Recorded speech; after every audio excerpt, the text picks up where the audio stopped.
శ్రీవేంకటేశాయ నమః. హరే రామ హరే రామ రామ రామ హరే హరే, హరే కృష్ణ కృష్ణ కృష్ణ హరే హరే, శ్రీకృష్ణ గోవింద హరే మురారే, హే నాథ నారాయణ వాసుదేవ, గోవింద జయ జయ గోపాల జయ జయ, రాధారమణ హరి గోవింద జయ జయ, గోవింద హరి హరి గోపాల హరి హరి, గోవింద జయ జయ గోపాల జయ జయ. శుక్లాంబరధరం విష్ణుం శశివర్ణం చతుర్భుజం, ప్రసన్నవదనం ధ్యాయేత్ సర్వవిఘ్నోపశాంతయే. యస్యద్విరదవక్త్రాద్యాః పారిషద్యాః పరస్యతం, విఘ్నం నిఘ్నంతి సతతం విశ్వక్సేనం తమాశ్రయే. అఖిల భువన జన్మస్థేమ భంగాదిలీలే, వినత వివిధ భూతవ్రాత రక్షైక దీక్షే, శృతి శిరసి విదీప్తే బ్రహ్మణి శ్రీనివాసే, భవతు మమ పరస్మిన్ సేముషీ భక్తిరూపా. శ్రీలక్ష్మీవల్లభారంభాం విఖనో మునిమధ్యమాం, అస్మదాచార్యపర్యంతాం వందే గురుపరంపరాం. నారాయణం నమస్కృత్య నరం చైవ నరోత్తమం, దేవీం సరస్వతీం వ్యాసం తతో జయముదీరయేత్. అస్మత్ శ్రీ గురుచరణారవిందాభ్యాం నమః. పరమగురుభ్యో నమః. సర్వగురుభ్యో నమః. శంఖచక్రధరో దేవ సచ్చిదానంద విగ్రహ, ప్రత్యక్షతామగాత్తస్య రాజ్ఞః సర్వజగద్గురుః. తం దృష్ట్వా పుండరీకాక్షం భాభాసితదిగంతరం, అతసీ పుష్పసంకాశం స్ఫురత్కుండలమండితం, స్నిగ్ధకుంతలవక్త్రాబ్జం విభ్రాజన్మకుటోజ్వలం, శ్రీవత్సకౌస్తుభధరం వనమాలా విభూషితం, దీర్ఘమాహుం ఉదారాంగం లోకేశార్చిత పట్కళం, ననామదండవద్భూమౌ భూపతిర్నమ్రకంధరః, అత్యంత హర్ష సంపూర్ణః సర్వోమాంచః సగద్గదః. కృష్ణ కృష్ణేతి కృష్ణేతి శ్రీకృష్ణేతి సముచ్చరన్. అమ్మ ఒడిలో ఉన్నటువంటి శిశువుల్లాగా ఈ వెంకటాచల దివ్యధామంలో మనమందరం శ్రీనివాస స్వామివారి యొక్క పాద సన్నిధిలో ఆ దివ్యానంద స్వరూపుడైనటువంటి గోవిందుని యొక్క లీలామానుష విగ్రహుని లీలల్ని స్మరించుకుంటూ ఉన్నాం. భక్త సులభుడట భగవాను, భక్తి ప్రియో మాధవ. అలాంటి భక్తి అదంత సులభం కాదు. మనం మామూలుగా అనుకుంటాం భక్తి భక్తి అని. ఏదైనా ఇస్తారట కానీ అది మాత్రం ఇవ్వాలి. ఎందుకని భక్తి క్రీత, భక్తికి దాసులైపోతాడు ఆయన. ఆ భక్తితో అన్నిటినీ కూడా త్యజించి నీవే సర్వస్వము అని భావించినటువంటి ఆ పరమ భాగవతులతో కలిసి ఆయన సేదదీరుతాడు. ఎంగమాంబ ఆమె చిన్న పర్ణశాలలో కూర్చొని వరాహస్వామి వెనకాల పారిజాత మాల కడుతూ ఉంటే, నా మీద కూడా ఒక పాట రాయవా, ఒక చిన్ని బాలుడుగా వచ్చి రాయించుకున్నాడు. అదే కృష్ణ మంజరి ద్విపదలో చెప్తారు. అలా భక్తులతో ఆడుతాడు, ఆయన పాడుతాడు, వాళ్ళతో కలిసి గంతులు వేస్తాడు, నాట్యం చేస్తాడు. అలాంటి ఆ పరమ భాగవతుడు భగీరథ మహారాజు చరిత్రలో మనం నారద పురాణంలో భగీరథ మహారాజు భృగు మహర్షి ఎలాగయ్యా ఈ భగవత్ తత్వం ఎలాగ తెలుస్తోంది, ఏం చేయాలి అంటే సత్యం ఇవన్నీ చెప్పాడు కదా, మహామంత్రాన్ని ఉపదేశించాడు, దాన్ని అద్భుతంగా జపించాడు. ఆ మంత్ర జప స్థితి వల్ల సాక్షాత్తుగా స్వామి శంఖచక్ర గదాధారి అయి ప్రత్యక్షమయ్యాడు. ఆ కాంతితో అంతా ప్రకాశిస్తోంది. మనం సూర్యుడిని అలాగ 10 నిమిషాలు చూడగలమా? ఒక నిమిషం కూడా చూడలేదు. కానీ ఒక ఆయన ఉన్నాడు, ఇక్కడికే వచ్చాడు 10-15 ఏళ్ల క్రితం. ఆయనకేం చదువు లేదు, ఏమీ లేదు. కానీ ఎంత గొప్ప ఇదేనంటే 2 గంటలు మిట్ట మధ్యాహ్నం అట్లాగే సూర్యుడిని చూస్తూ ఉన్నాడు. ఇక్కడికి వచ్చి ఉన్నాడు, ఒకప్పుడు ఉండేవా, ఇప్పుడు ఎక్కడో ఉన్నాడు. అంటే అది సాధన వల్ల అసాధ్యాలన్నీ సుసాధ్యం అవుతాయి. ఒక్క సూర్యుడిని మనం తేరిపారా చూడలేం, కానీ పరమాత్మ స్వరూపం 1000 సూర్యుల ప్రకాశాన్ని మించినది అని వస్తుంది. మరి ఎలా చూడగలం అంటే ఆయన అనుగ్రహం ఉంటే చూడగలం. ఈయన కాంతి కూడా దిగంతాలంతా వ్యాపించింది. దట్టమైన ముంగురుల చేత ప్రకాశించే ముఖపద్మంతో ఉన్నాడు. ముంగురులంటే ఒక 10-12 ఏళ్ల పిల్లలకు ఇక్కడ వస్తోంది. నూనూగు మీసాల నూత్న యవ్వనం అంటారే చిన్న పిల్లలకు. ఇప్పుడు మన అయోధ్య రాముళ్ళ చక్కగా బాలరాముడు అలాగా ఆ ముంగురులతో ప్రకాశించేటువంటి ముఖపద్మం కలిగిన వాడు. శ్రీవత్సం అనేటువంటి ఒక పుట్టుమచ్చ ఉంటుంది ఆయనకి, దాన్ని శ్రీవత్సం అంటారు. కౌస్తుభాన్ని హారం ధరించిన వాడు. వనమాలి గది శాంగి శంఖీ చక్రీ చనందకి. ప్రతిరోజు ఆ విష్ణు సహస్రంలో ఆ చివరి 2 శ్లోకాలైనా కనీసం చదివితే ఆ మొత్తం చదివిన ఫలం కూడా కలుగుతోంది అన్నారు పెద్ద. ఆ వనమాలాధారి తులసిమాల ధరించినటువంటి వాడు ఆజానుబాహు. ఆ చేతులు ఇక్కడ దాకా, జానువులంటే మోకాళ్ళ దాకా ఆ చేతులు ఉంటే అది ఉత్తమ పురుష లక్షణం అని. బాగా ఉన్నత స్థానాల్లో ఉన్నవారికి ఉంటుంది చూడండి ఆ చేతులు. అంటే అదే ప్రధానం అని కాదు, అదొక లక్షణం.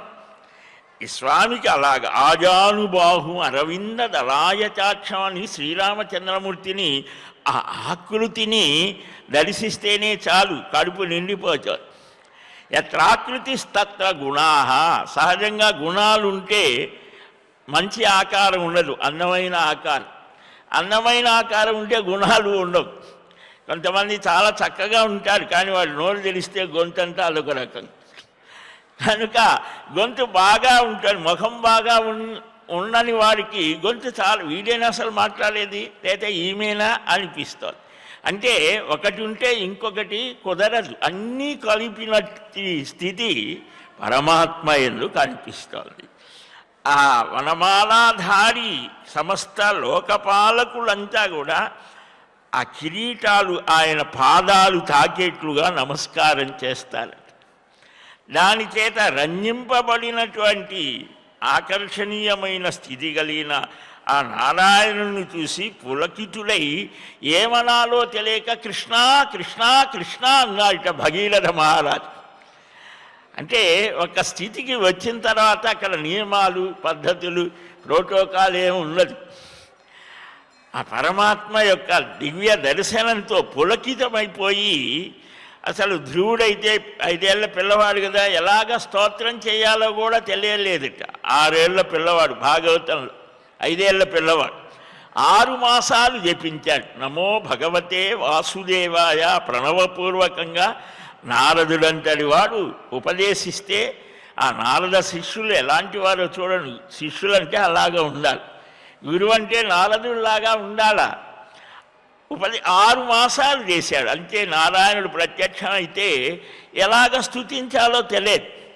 ఆ జ్ఞానమయమైనటువంటి శంఖం, ఇప్పుడు ఆయన చేతిలో ఉన్నటువంటి ఆ శంఖం జ్ఞానానికి సంకేతం. అది ఆ చెక్కిళ్ళ మీద, ఆ బుగ్గల మీద అలాగా స్పృశిస్తే యోంతః ప్రవిశ్య అద్భుతంగా ఉంటుంది భాగవతంలో ఆ ధ్రువస్థుతి.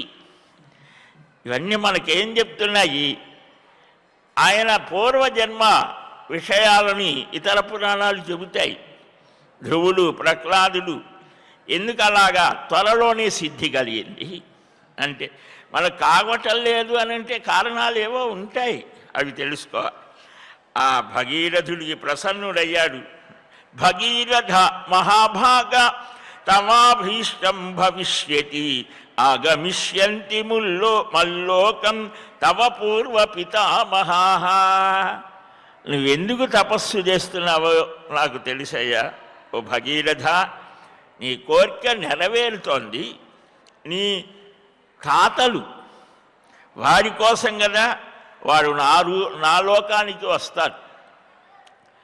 మనకు తాత, తండ్రి, ముత్తాత దగ్గర అంటే 3 తరాల వారిని మనం గుర్తుపెట్టుకోవాలి. వాళ్ళు లేకపోతే మనం లేదు. ఇప్పుడు వాళ్ళకంటే మనం మేధావులు అనుకుంటే వాళ్ళని మనం ఏం చేయలేము. ఒక నమస్కారం చేయటం. మనకు వచ్చే జ్ఞానం కానీ, మనకు వచ్చిన సంపద కానీ అన్నీ కూడా తల్లిదండ్రుల వల్లనే. వారికి వారిపై వాళ్ళు కనీసం 3 తరాలైనా గుర్తుపెట్టుకొని వారిని అమావాస్యనో లేకపోతే సంక్రాంతినో ఏదో ఒక రోజున వారిని, ఆ పెద్దలని స్మరించుకుంటే ఆ దేవతల అనుగ్రహం కలిగితే మనకు సత్సంతానం కలుగుతుంది. సంతానం కలగటం విశేషం కాదు, వారు యోగ్యులుగా ఉండాలి. అందుకోసం కూడా తపస్సు చేసిన వారు ఉన్నారు పురాణాలు. మంచి భర్త కావాలని తపస్సు చేసిన వారు ఉన్నారు. మంచి భార్య కావాలని కూడా తపస్సు చేసిన వారు ఉన్నారు. భాగవతంలోనే వస్తుంది బిందు సరోవరం. ఆయన నారాయణుడు ప్రత్యక్షం అయితే ఆ భక్తుడిని చూసేసరికి భగవంతుడికి కూడా ఆనంద బాష్పాలు జాలువారాయిట. ఆ ఆనంద బాష్పాలు జాలువారితే అవన్నీ కూడా ఆ బిందువులన్నీ ఒక సరోవరం అయ్యాయి. అదే బిందు సరోవరం అంటారు. కపిల దేవహూతి సంవాదంలో వస్తోంది. కనుక ఆయన కూడా ఆనందించాడు. సరే, నీ తాతలు నా లోకానికి వస్తారు. తాతల కోసం ఇంత తపస్సు చేశాడు, ఆయన కోసం కాదు. ఆయన చేసిన తపస్సు వల్ల లోకానికి ఎంత మేలు కలిగింది. ఈనాడు మనం ఆ గంగలో స్నానం చేస్తున్నామంటే భగీరథుడి యొక్క తపో ప్రభావం వల్లనే. అయితే గంగ కావాలి కదా, దానికి శంకరుణ్ణి స్తుతించమన్నాడు, శరణు వేడమన్నాడు. ఆద్యంతాలు లేనటువంటి వాడు శంకరోతి, సుఖాన్నిచ్చేవాడు శంకరుడు అని అంతర్ధానం. ఆయనకు లేచి నుంచున్నాడు భగీరథ మహారాజు. ఇదేమిటి కళ, నిజమేనా? ఆశ్చర్యాన్ని పొందాడు. వెంటనే ఆ మహానుభావుడు చెప్పిన పని చేశాడు. ప్రణమామి జగన్నాథం ప్రణతాక్తి ప్రణాశనం ప్రమాణగోచరం దేవం ఈశానం ప్రణవాత్మకం జగద్రూపమజం నిత్యం సర్గస్థిత్యంత కారణం విశ్వరూపం విరూపాక్షం ప్రణతోస్మ్యుగ్రరేతసం ఆదిమధ్యాంతరహితం అనంతం అజం అవ్యయం సమామలంతి యోగీంద్రాస్తం వందే పుష్టివర్ధనం నమో లోకాధినాథాయ వంచతే పరివంచతే నమోస్తు నీలగ్రీవాయ పశూనాం పతయే నమః. ఆ స్తోత్రాలు చదువుతూ ఉంటే మనకు ఒక వైబ్రేషన్స్ అంటామే, ఒక ప్రకంపనలు కలుగుతాయి. ఒక చుట్టూతా కూడా ఒక ఆరా అంటుంటారు, ఒక తేజో వలయం మనల్ని రక్షిస్తోంది. స్తోత్రాలు అందుకు మనం ఊరికనే ఏదో స్తోత్రాలు చేయగానే ఆయనకేమో అక్కర్లా నీ స్తోత్రాలు చేసేదంతా మన కోసమే. ఆ స్తోత్రం ఎప్పుడైతే చేశాడో నమ సమస్త భూతానం ఆదిభూతాయ భూభృతే అనేక రూపాయ సద్గుణాయ పరాత్మనే. ఆ పదాల పొందిక అవ్యక్తంగా ఉంటోంది, మధురంగా ఉంటోంది. నతోస్మితం యోగినతాంఘ్రి పద్మం సర్వాంతరాత్మనమరూపమీశం స్వతంత్రమేకం గుణినాం గుణంచ నమామి భూయః ప్రణమామి భూయః అని స్తుతించాడు. ఇంకా చాలా ఉన్నది. క్షేత్రానాం పతయే నమః సద్గుణాయ పరాత్మనే హిరణ్యపతయే నమః ధ్యాన సాక్షినే పరంజ్యోతి సనాతనం. ఇవన్నీ కూడా ఎన్నో తాత్వికమైనటువంటి విశేష గర్భితమైనటువంటి స్తోత్రాలు. ఉరికిన పదాలు ఉరికినే వచ్చినవి కాదు. అనేక సంవత్సరాలు తపస్సు చేయగా ఆ మంత్ర మనన స్మరణ కీర్తన చేత వచ్చినటువంటి అక్షర సమాన. ఈరోజు అందుకనే పుష్యశుద్ధ ఏకాదశి హరినామ సంకీర్తనం నాస్తి కలౌ నాస్తి హరినామ వినాగతి తస్మాత్ యత్నేన జప్తవ్యం హరే నామైవ కేవలం. నాస్తి కలౌ నాస్తి హరినామ వినాగతి తస్మాత్ యత్నేన జప్తవ్యం హరే నామైవ కేవలం. ఇది ఆ నామస్మరణ. ఈరోజు హరినామస్మరణ చేస్తే ఆ కర్మేంద్రియాలు, జ్ఞానేంద్రియాలు, మనస్సు, బుద్ధి అంతా ఏకాగ్రం చేస్తే అది ఏకాదశి. 10 ఇంద్రియాలు, మనస్సు ఒకటి. ఈ 11ని పరమాత్మ యందు నిలపడమే ఏకాదశి వ్రతం. దశమి రోజున ఆరంభమై ఏకాదశి రోజున మన అవకాశాన్ని, శరీర స్థితులని బట్టి నిర్జలంగా అంటే మంచినీరు కూడా త్రాగకుండా ఉండేవారు ఉన్నారు మహానుభావులు. మా తాతగారు అలా ఉండేవారు, నేను ఉండలేదు. అంటే ఆ శారీరకమైనటువంటి మానసికమైనటువంటి అయితే దాని ప్రధాన లక్ష్యం ఏమిటి? భగవన్నామం. అది చెయ్యాలి. అంటే ఆహారం మానేస్తే అయ్యో నేను తినలే ఆ స్మరణ కాదు, ఈ స్మరణ చేయాలి. హరినామ కీర్తనం తపస్సు వల్ల కానీ యోగం వల్ల కానీ ఏదైతే కలుగుతోందో ఈ కలియుగంలో కేవలం నామస్మరణ వల్ల కలుగుతోంది. తృణాదపి సునీచేన తరోరపి సహిష్ణున అమానిన మానదేన కీర్తనీయ సదాహరి. కృష్ణ చైతన్యుల వారంట. ఎలాంటి వారు అంటే ఎంతో ఓర్పు ఉండాలట. తృణం ఒక గడ్డి పడక కంటే కూడా, అంటే నేను చాలా సామాన్యుడిని. భక్తుడు ఎప్పుడు వినయపూర్వకంగా ఉంటాడు. మంచి పండ్లు ఉన్నటువంటి మామిడి చెట్టు ఎలాగ ఉంటుందో అలాగ ఉంటాడు. మామిడి చెట్టు కాయలతో వంగుంటుంది కదా, అదే రాళ్ళ దెబ్బలు కూడా తినేది. బాగా ఎండిపోయిన చెట్టుని ఎవడైనా కొడతాడా? అలాగనే మొరటుగా అంతా అజ్ఞానంతో వాడి జోడికి ఎవడు పోడు. వాడు ఎందుకురా వాడితో వీడిని అన్నా ఏమి ఇబ్బంది లేదని వీడినే అంటాడు. అయినా దాన్ని వాడు సహిస్తాడు. అంబరీష చక్రవర్తి, దుర్వాసుడంతటి వాడు పొరపాటు లేకపోతే ఏ కారణమైనా కానివ్వండి వెంటబడి మళ్ళీ అక్కడికే రావాల్సి వచ్చింది. ఆ నారాయణుడు యొక్క చికిత్స అంటే ఆ ఇద్దరూ భక్తులే. ఇద్దరి మధ్య ఒక స్థితి వస్తే ఎలాగ చేస్తాడు? చాలా అద్భుతంగా ఉంటుంది. రుక్మాంగద చక్రవర్తి గాథ ఈ నారద పురాణంలోనే వస్తుంది చిట్ట చివరిలో. కాబట్టి శ్రీనాయక నీ నామము నానాభవరోగ కర్మనాశనమునకు విన్నానంబగు నౌషధమిది కానరు దుష్టాత్ములకట కంజదలాక్ష. ఎరిగిన వారల మనుచును కొరమాలిన ఎరుకలెరిగి కొందరు నీ పేరెరిగి తలపక నొల్లరు పరతు రథోగతుల జాడ పద్మదలాక్ష. ఈ నామమే ఉన్నదండి, అది ఏదో మామూలు వాళ్ళకి చెప్పారు, మేము వేదాంత శాస్త్రాన్ని అటు ఇటు తిరగేస్తాం, లేకపోతే ఇంకేదో చేస్తాం అని నీ నామస్మరణ అనేది చాలా స్వల్పమైనటువంటి సాధన అని కొందరు భావిస్తారు. వారికి తెలియదయ్యా, నీ విశేషం భాగవతంలో బ్రహ్మస్థుతిలో వస్తుంది. నవమి ఇడ్యతే భ్రవపుషే తటిదంబరాయ. ఆ నామస్మరణకు కూడా ఒక యోగ్యత ఉండాలి. ఆ నిరంతరం ఆ స్మరణ చేత అది ఎంతటి ప్రభావాన్ని చూపిస్తోందో ఈ మహాత్ముల చరిత్రలు మనకు తెలుస్తాయి. ఇక్కడ ఈయన కూడా ఆ శంకరుణ్ణి స్తుతించాడు. జగద్రూపుడు, పుట్టుక లేనివాడు, అజాయమానో బహుధా విజాయతే. వేదం చెప్తోంది పుట్టుక లేని నీకభవ పుట్టుట. భాగవతంలో శ్రీకృష్ణస్వామి స్తుతిస్తూ అంటారు, ఇదేమిటయ్యా నువ్వు ఆవిర్భవిస్తున్నావు, పుట్టుతున్నావా? నీకు అసలు పుట్టుక ఉన్నదా? ఆయనకే కాదు, మనకు కూడా లేదు. మనం కూడా ఆయన దగ్గర వాళ్ళమే, కానీ మనకు తెలియదు, ఆయనకు తెలుసు.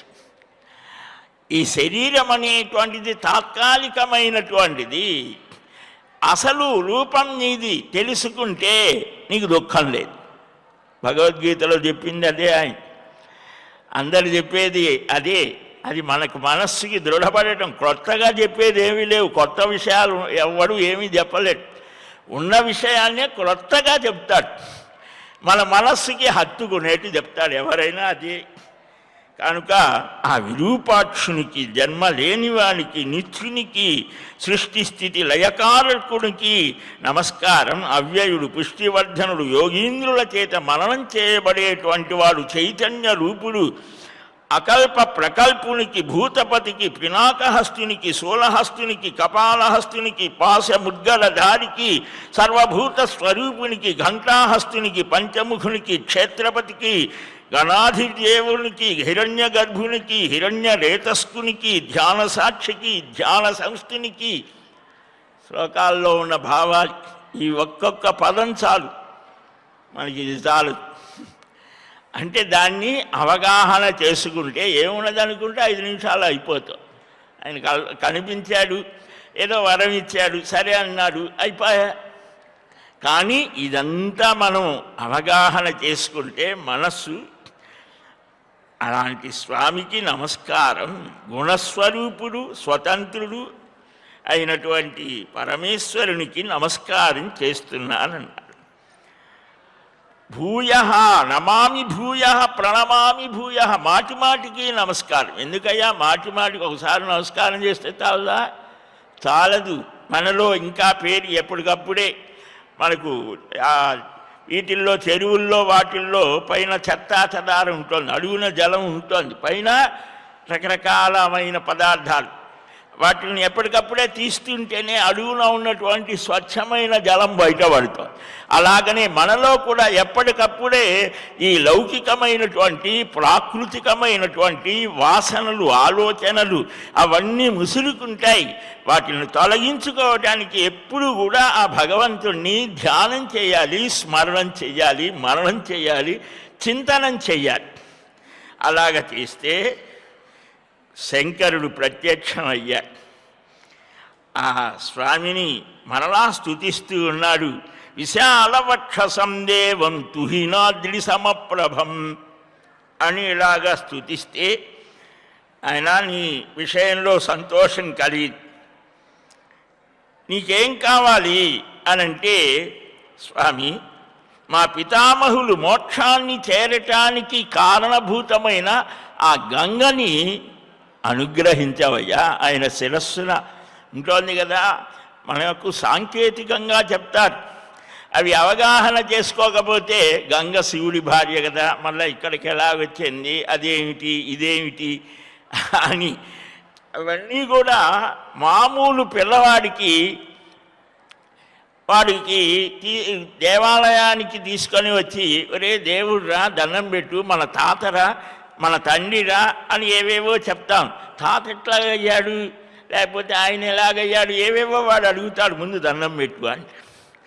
ఆ తర్వాత వాడికి వయస్సు వచ్చే కొద్దీ ఆ పరమాత్మ తత్వాన్ని అర్థం చేసుకునేటువంటి జ్ఞానం ఇవ్వాలి. అది లేకపోయింది అనుకోండి, చాలామంది నాస్తికులమనే మహానాయకులంతా కూడా అక్కడ పొరపాటు పడిపోయి ఆయనే రక్షించుకోలేకపోయాయండి, ఎలుకలు దాని మీద తిరుగుతున్నాయి, లేకపోతే ఇంకేదో ఇవి కారణం చేత మేము నాస్తికులు. ఎంత విచిత్రం అంటే ఆ బుద్ధిని సరిగా ఉపయోగించుకోకపోతే ఏమవుతోంది, ఇలాంటి జాడ్యాలు వస్తాయి. వాడు ఎంతమందిని నాశనం చేస్తుంటాడు. కనుక మన ధర్మంలో ఉన్నటువంటివి అన్నీ కూడా సాంకేతికంగా చాలా చిత్రంగా ఉంటాయి. వాటిని సమన్వయం చేసుకునే జ్ఞానం లేకపోతే అది విపరీతం అవుతోంది, వికారం అవుతోంది. అందుకనే సమన్వయ జ్ఞానం ఉండాలి. ఈ పురాణాల విషయంలో చాలా పొరపాట్లు పడుతూ ఉంటారు, తత్వ విషయాన్ని గ్రహించాలి. సరే, ఇక్కడ నాకు గంగని ప్రసాదించు, దత్తా గంగా మయా తుభ్యం పితॄణాంతే గతి పరా తుభ్యం మోక్ష పరశ్చేతి తముక్వాంతర్దధే శివ. కపర్దినో జటాస్రస్థ గంగా లోకైక పావని పావయంతి జగత్సర్వమన్వగచ్చత్ భగీరథిం. భగీరథం, నీ తాతల కోసం నేను గంగనిస్తున్నానయ్యా భగీరథ, నీకు ఉత్తమోత్తమైనటువంటి మోక్షాన్ని కూడా ఇస్తూ ఉన్నాను అని డబుల్ డిజిటా ఏదో అంటారు కదా, అలాగా తాతల కోసం ఈయన తపస్సు చేస్తే ఈయన కూడా మోక్షం పొంది మోక్షాన్ని ఇస్తున్నానన్నట్టు. అట్లా మన ఒక్క పని మనం చేస్తే దానికి అనేకమైన ఫలాలు కలుగుతాయి. ఇలాగా ఆ శంకరుని జటాదూటం నుంచి కపర్ది అంటే ఆ జడలు, ఆ జటాదూటం నుంచి జారినటువంటి లోకపావని అయిన గంగ జగత్తుని పావనం చేస్తూ భగీరథులు ముందు వెళ్తూ ఉంటే శ్రీమద్ రామాయణంలో చాలా అద్భుతంగా వర్ణిస్తారు. బాలకాండలో ఆ గంగ ఆవిర్భావం అలాగ సాగాడు భగీరథుడు, 6 పాయలుగా అలాగ సాగుతోంది. తన పాపం చేత దగ్ధమైనటువంటి ఆ తాతలు పితామహులు దగ్ధమైన ఆ స్థానానికి వచ్చారు. వారు పవిత్రులై సగరపుత్రులు పాపం తొలగి నరకం నుంచి ఉద్ధరించబడ్డారు. అదే కపిల తీర్థము అని కూడా భోగవతి అక్కడ గంగే ఇప్పుడు కపిల తీర్థంగా ఉన్నది అని కూడా అక్కడ స్థల మాహాత్మ్యం. అది ఒకప్పుడు ఆల్వారు తీర్థం అని, చక్ర తీర్థం అని, అక్కడ 4 వైపులా సుదర్శన చక్రాలు కూడా ఉన్నాయి. నృసింహ తీర్థం అని, నృసింహ భగవానుడు కూడా ఉన్నాడు, ఇప్పుడు అందరికీ దర్శనం ఇస్తున్నారు. ఇలాగా ఈ యముడు వారిని పాపరహితులుగా భావించి యథావిధిగా నమస్కరించాడు. భక్తుడికి దేవతలు కూడా నమస్కరిస్తారు. మీరు ఇక్కడి నుంచి రిలీవ్ అయిపోయారు, ఇప్పటిదాకా నరకంలో ఉన్నారు కదా, ఇక్కడ మీకు నరకం లేదు.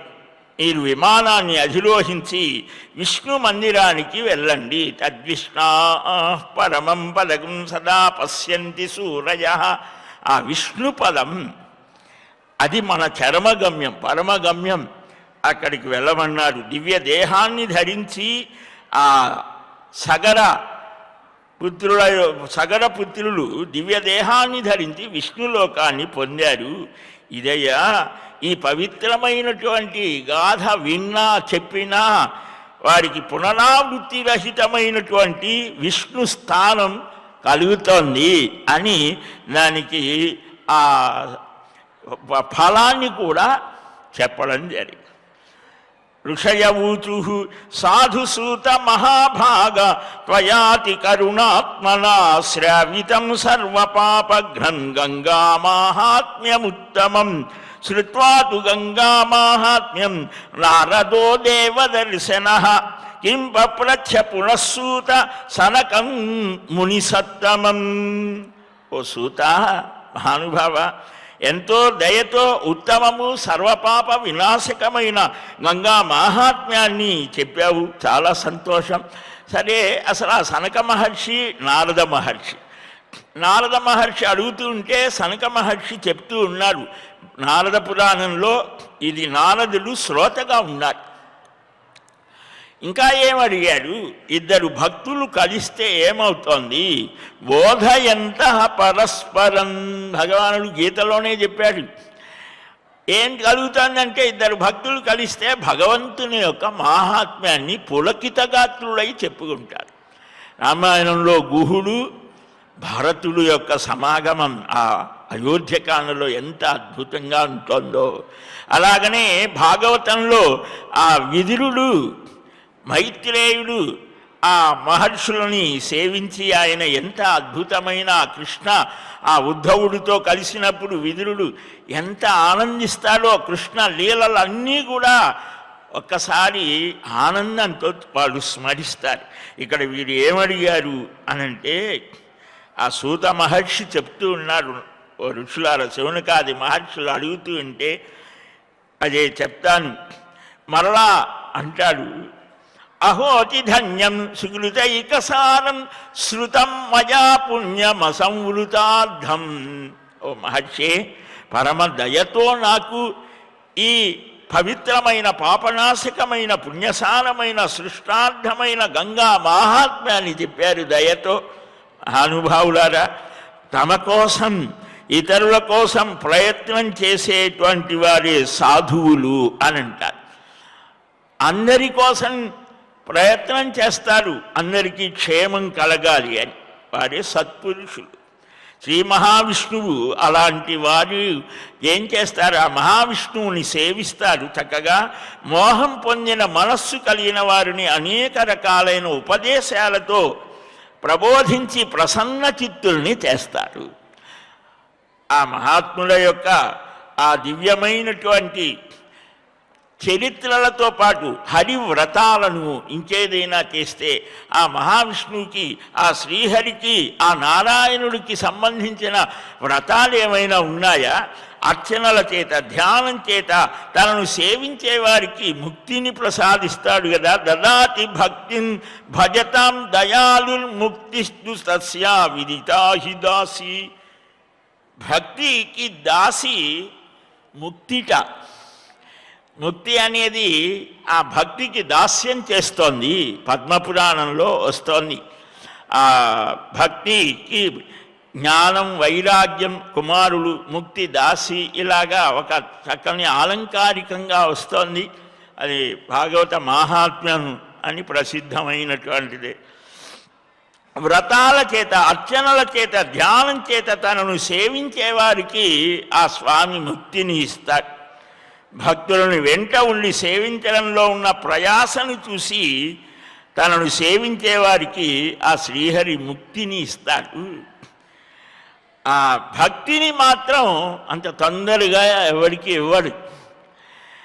ఎందుకని నాకు చెప్పుకున్నాం కదా, అది అంత త్వరగా వచ్చేది. అందుకనే ప్రపదనం అన్నారు. శరణాగతి చాలా సులభమైనటువంటిది. అంటే నీవే తండ్రి అని వేడుకోవటం. హరిని సంతోషపరిచే ప్రవృత్తి రూప కర్మ, నివృత్తి రూప కర్మని విష్ణు భక్తుడవైన నీవు నాకు తెలియజెప్పమని. ప్రవృత్తి నివృత్తి మొదటి రోజు చెప్పుకున్నాం. మనం ఈ సాంసారికమైన స్థితిలో ఉండి వివాహం చేసుకొని యజ్ఞయాగాదులు చేస్తూ అతిథి పూజలు చేస్తూ ఈ చేతనైనంత ఇతరులకు మేలు చేస్తూ భగవన్నామాన్ని చేస్తూ ఇలాగా ఉండటం మన కర్తవ్యాన్ని, సంతానాన్ని పొంది వారిని యోగ్యులుగా తీర్చిదిద్ది ఇలాగా ఇవన్నీ బాధ్యతలు నిర్వహించడం ప్రవృత్తి మార్గం అని. ఇవేవీ లేకుండా కేవలం వాటి నుంచి నివృత్తమై పరమాత్మ తప్ప మరొకటి పట్టనటువంటి స్థితికి నివృత్తి మార్గము. సనక సనందన సనత్కుమారాది మహానుభావులు, అలాగే దక్షాది ఈ ప్రజాపతులు, ఇంకా మహర్షాదులు వశిష్ఠ వామదేవ ఈ కాశ్యపాది మహర్షాదులు, వీరంతా ప్రవృత్తి మార్గం. కశ్యప మహర్షి సంతానమే ప్రపంచంలో ఉన్న సర్వ ప్రాణులు. ఆయన అయితే ఎలాగా మనలాగా ఇంట్లో 24 గంటలు ఇంకా ఏవి రాలేదే కోట్లు అని అనుకోలా, తపస్సు చేసుకునేవాడు. ఆ కావలసిన సమయంలో ఇంటికి వచ్చి అంతా బాగున్నారా అని మనం బంధువులు వచ్చి పలకరించినట్టుగా అలాగా ఆ పత్రులని పలకరించి వారికి కావలసినవేవో ఇచ్చి మళ్ళీ వెళ్ళి జపం చేసుకునేవాడు. గృహస్థ ధర్మంలో ఉంటూనే నివృత్తరాగస్య గృహం తపోవనం, రాగద్వేషాలు తొలగిపోతే మనం ఉన్న ఇల్లే గృహమే అదే తపోవనం అవుతోంది. ఇవి అంత తొందరగా పోవు కదా, ఎక్కడికో పోయే అరణ్యంలో కూర్చున్నా పోవవి. ఇక్కడ ఉండే వాటిల్ని ఎదుర్కొనేటువంటి స్థితి గృహస్థుగా ఉన్నవాడికే గట్టిగా కావాలి. ఇదే సాధన. కాబట్టి ఈ విష్ణు భక్తుడైన నీవు ఈ వ్రతాచరణ ఏదైనా ఉన్నదా అంటే సనక మహర్షి చెప్తున్నాడు, సాధు సాధు మునిశ్రేష్ఠ భక్తస్త్వం పురుషోత్తమే భూయో భూయో యతః పృచ్ఛే చరిత్రం శాంగధన్వన వ్రతాని తే ప్రవక్ష్యామి లోకోపకృతిమంతి చ ప్రసీదతి హరిర్జైస్తు ప్రయచ్చత్యభయం తథా. ఏనకేనాప్యుపాయేన హరిపూజా పరాజనాః ప్రయాంతి పరమం స్థానం ఇది ప్రాహుర్మహర్షయః. ఇంకా చాలా విశేషాలు చెప్తూ చాలా బాగున్నది. మాటి మాటికి ఆ శ్రీహరి చరిత్ర అడుగుతున్నావు, ఇది సంతోషం ఉన్నారు. దాంతో మహానుభావులు పొంగిపోతారు భగవద్ విషయాన్ని అడిగితే. సహజంగా లోకంలో ఇద్దరు కలిస్తే ఏమొస్తుంది, అక్కడ లేని వాని గురించి వచ్చిన చర్చ వస్తుంది, లేకపోతే ఇంకేదో వస్తుంది. కానీ మహాత్ములు కలిస్తే ఆ పరమ ఆత్మ అయినటువంటి ఆ పరమపురుషుని గురించి స్మరిస్తారు. మాటి మాటికి ఇలాగ అడుగుతున్నావయ్యా, పురుషోత్తముడి భక్తుడివి, లోకాలకు ఉపకారం చేయాలి అని చేయటానికి నీవు ఎప్పుడూ కూడా ప్రయత్నిస్తూ ఉంటావు. ఒక వ్రతం ఉన్నది అని, అదేమిటి అంటే మార్గశిర శుద్ధ ద్వాదశి, ముక్కోటి మరుసటి రోజు అంటే ధనుర్మాసం సౌరమానాన్ని అనుసరించి అది ఒకసారి మార్గశిరంలో రావచ్చు, మాసానాం మార్గశీర్షోహం తర్వాత దాంట్లో రావచ్చు, అటు ఇటుగా ఉంటుంది. ఈ మార్గశీర్ష శుద్ధ ద్వాదశి ఉపవాసం ఉండి వరాహ పురాణంలో వీటికి చాలా విశేషం ద్వాదశులకు కూడా చెప్పారు. శ్రద్ధ కలిగిన వాడై జలస్నాగి అయిన శ్రీహరిని చక్కగా అర్చించాలి. ప్రాతకాలంలో దంతధావనం కళ్ళు దోముకోవటం కూడా చెప్పారు మనకు పురాణాల్లో. ఎలాగా ఉత్తరేణి దీనితో శుభ్రం చేసుకోవాలి దంతాలను అని. ఇప్పుడు మనం చేసే వాటితో అయితే 30 ఏళ్ళకే పళ్ళు డెంటల్ డాక్టర్ దగ్గరికి పోవాలి. మనం అంతా కూడా మార్చేసుకున్నాం జీవన శైలి. దంతధావనం చేసుకొని స్నానం చేసి తెల్లని వస్త్రాలు ధరించి, గృహస్థులకు ఉతికి ఆరవేసిన తెల్లని వస్త్రాలు ధరించాలి అని శాస్త్రం. కాబట్టి అలాగ చేసి వాక్కుని నియమించుకొని భక్తిభావంతో గంధ పుష్ప అక్షతలతో ధూపదీప నైవేద్యాలతో ఆ శ్రీమన్నారాయణుణ్ణి అర్చించాలి. కేశవా నీకు నమస్కారం అంటూ అర్చించి అగ్నిలో ఆహుతులు 8 ఇచ్చి సాలగ్రామ సమీపంలో జాగరణ చేసి ఆ పాలతో గోక్షీలంతో నారాయణుణ్ణి చక్కగా అభిషేకం చేసి అలాగ పూజ చేసి కేశవ కేశిహా దేవ సర్వసంపత్ప్రదాయక పరమాన్న ప్రదానేన మమస్యాదిష్టదాయక అని స్మరించి ఆ దానం ఇవ్వాలి. సర్వసంపదలను ఇచ్చే దేవదేవ కేశవ, కేసి అనే రాక్షసుని హరించినటువంటి వాడవు, ఈ పరమాన్నదానంతో నా ఇష్టాన్ని పూర్తి చేయవయ్యా అని దానం చేసి తాను తర్వాత నారాయణ ధ్యానం చేస్తూ భుజించాలట. తర్వాత పుష్యశుద్ధ ద్వాదశి ఆ రోజు కూడా నమో నారాయణాయ, ప్రణవం లేకపోతే ఎవరైనా చేయవచ్చు, నమో నారాయణాయ ఎప్పుడు చేయవచ్చు. పుండరీకుడని ఆయన అలాగ చేసి ఆయన శరీరాన్ని వదిలితే అరణ్యంలో ఎవరు ఏం చేయలేకపోయారు, అక్కడ ఎవరికి తెలియదు. కానీ ఆ పైన ఒక గంధర్వుడు వెళ్తూ ఉంటే ఆ విమానం ఆగిపోతుంది. ఇదేమిటనంటే చూస్తే ఇక్కడ ఇది వాడికి సంస్కారం చేశారు. ఆ అస్థుల నుంచే ఎముకల నుంచే నారాయణ నామం వినిపిస్తోంది, అంతగా చేశారు.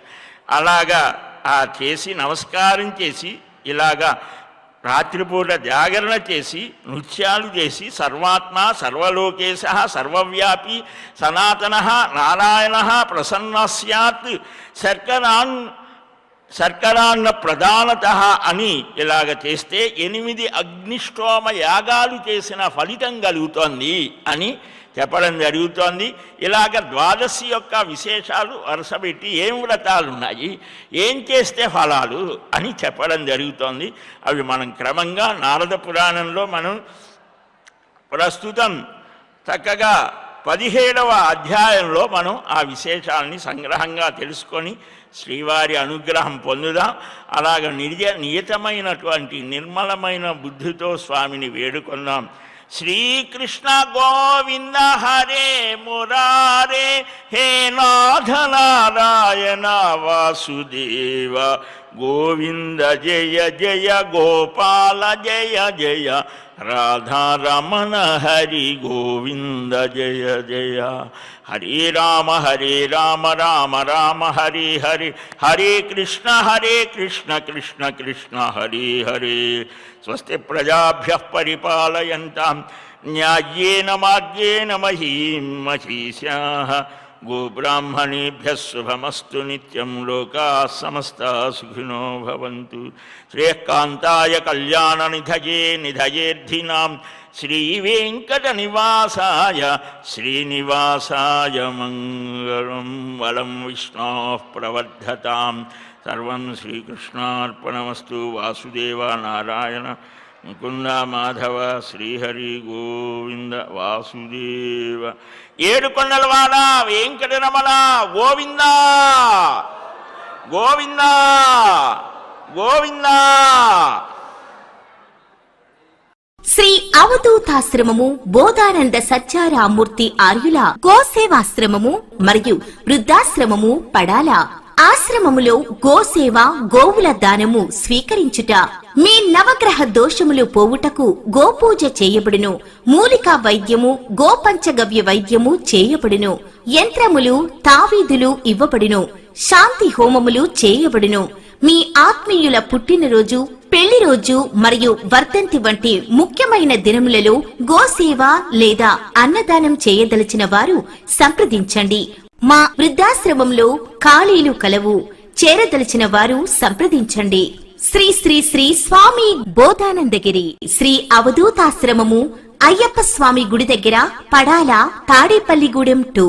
Cell numbers 7981356374, 96180341138.